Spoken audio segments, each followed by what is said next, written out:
believe the judge here treated Mr. Peterson fairly and kindly, like every other criminal defendant that appears before her court. We expect that he'll be treated fairly and appropriately on a going forward basis, and we look to defending against these charges. How soon do you expect to have him out?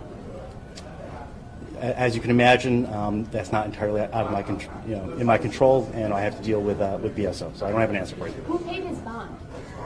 I'm going to no comment on that. You said something about the property. You said something that he had a property that was pledged and the bondsman was satisfied with the $330,000 in equity in a property. I'll let the record speak for itself, but I'm not going to comment on the bond and the property at this time. I don't believe it's appropriate. Can you say what you said in there, though, so we understand it correctly? It was hard to hear you. I'll let you guys pull the record as far as that goes. Was the bond money a gift from one person or a collection of people? That I'll answer, no, it was not a gift. Where will he live when he gets out? For my client's safety and given the attention that this case has generated, I'm not going to comment on my client's whereabouts. How soon do you expect to be back in court? Well, as soon as the judge sets a hearing or the court sets a hearing. At this point, we have no further hearing date set. But he will be allowed to travel outside the state under the terms of the release? Correct. He'll be able to go home to North Carolina. Yet. Among other places, Right. yes. And is it his wife who's driving the passport down? Is that? His significant other. Okay, got that.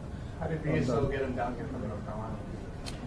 Well, he voluntarily appeared to come down in response to the IA investigation, and he came before it was known as a name clearing hearing, and he voluntarily appeared to contest the IA's investigation's decision, and unbeknownst to us, as soon as the IA investigation or the hearing that we had was completed, they proceeded to take him into custody instead of allowing him the courtesy to self-surrender and not have to be booked into jail, which I believe that under the circumstances was entirely unfair and uncalled for and basically unprofessional. They didn't have to do that. Was it a ruse?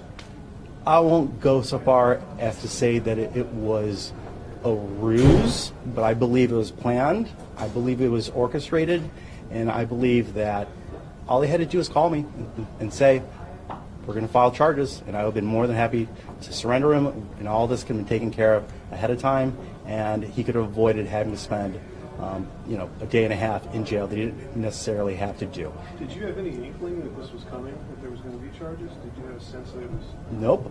nothing at all? Nope, and which I find to be extremely unusual, because in cases like this, where an individual is not in custody, where it's not a violent crime, that there's usually an opportunity between defense counsel and the prosecution to talk about the nature of the charges and talk about any type of legal defenses or factual defenses the white might have, and to present those to the prosecuting authority for consideration. That consideration never happened, and that consideration should have happened, because if they had told me that they would have are seeking or going to use the child neglect statute, I would have done my research, and I would have argued that the child neglect statute can't be used against my client, that they are overreaching, that these definitions don't apply to my client, and they have no case. But of course they didn't want to hear that. All they wanted to do is take my client into custody unnecessarily so. What about the 2006 addendum to the law that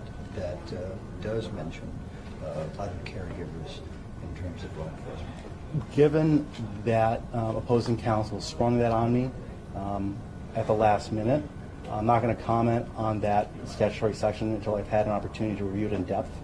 So I'm just not going to be able to comment at this time. But if it is potentially applicable, or if the government continues to take that stance, of course I'll be addressing it in my moving papers. How long did he know that he was to be down here for that name clearing hearing? How long was that on his calendar?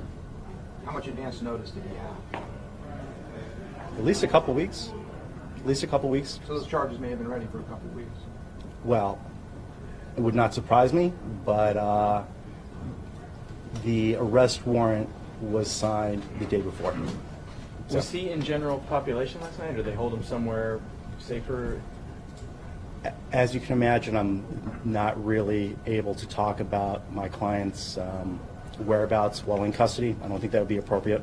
And if you'd like to talk to BSO about that, you can do that, but I'm not going to do that. Under the terms of the standard pretrial release, I guess that's what he's under now.